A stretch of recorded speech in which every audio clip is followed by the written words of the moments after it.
It was the time of the spin wars. Darkness covered the land.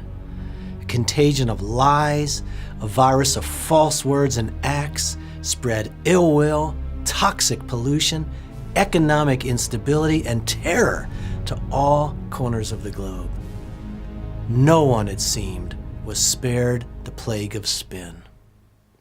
The media, the politicians, the merchants, the popular heroes, the most cherished institutions were being accused and getting busted for lies.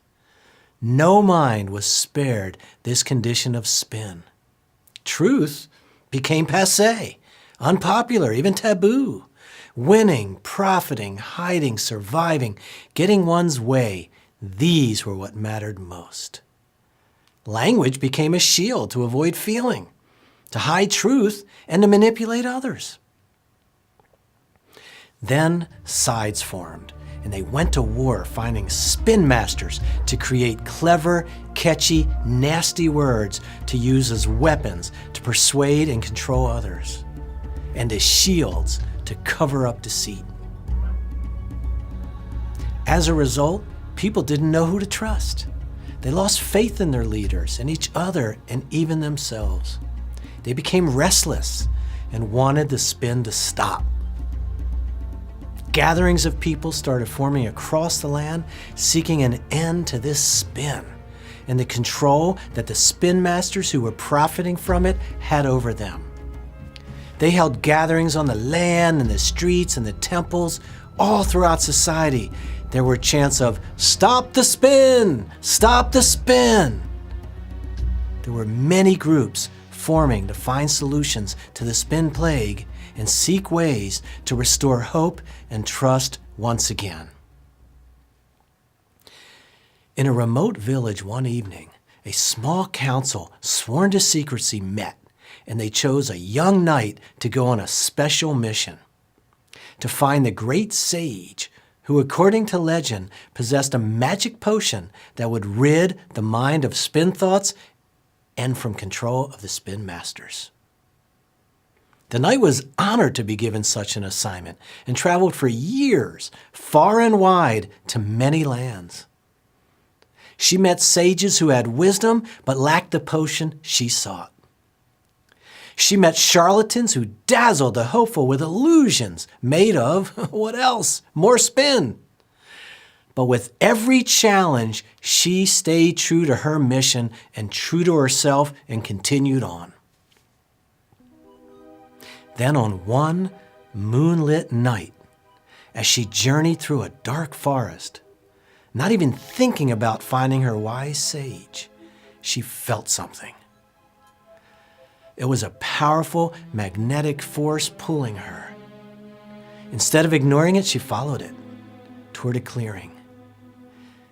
Then under the beam of moonlight, she saw an ancient figure, half human, half angel, sitting on a large stone.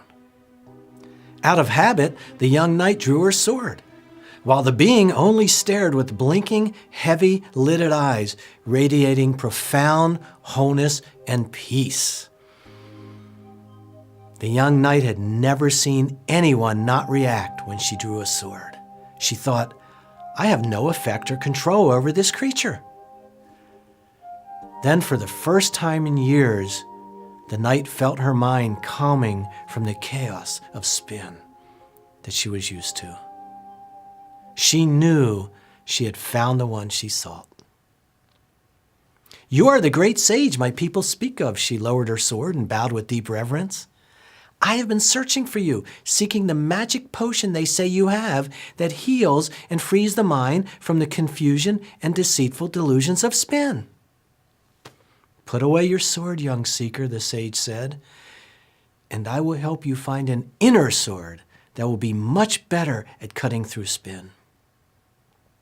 What is this inner sword you speak of? Asked the knight. They told me you have a magic potion. There is no potion you can drink, said the sage, only truth.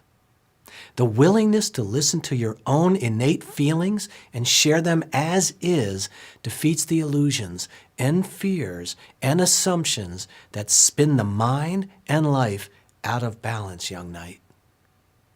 But where is this truth? I haven't found it in the world or in my mind.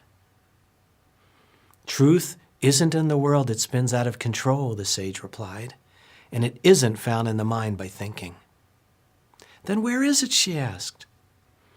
The sage peered at the night and spoke with soft urgency. Listen, seeker, and take a very deep, long breath in and out while I give you what you are looking for. The truth lives in your body, in your heart, in your spirit, and you find it through feeling. I don't understand. The knight was even more confused. The sage replied, that's because you are not listening, just thinking. When you quiet your thoughts and listen to your instincts, your feelings, then you won't rely on or be infected by the spin masters. Listen to what your body tells you. Your body is a living manual inscribed with living truth. Every cell is rich in coded information. All your experience and knowledge, your pain and joy, your forgotten secrets, and your deepest truths are recorded in the cellular library of your flesh.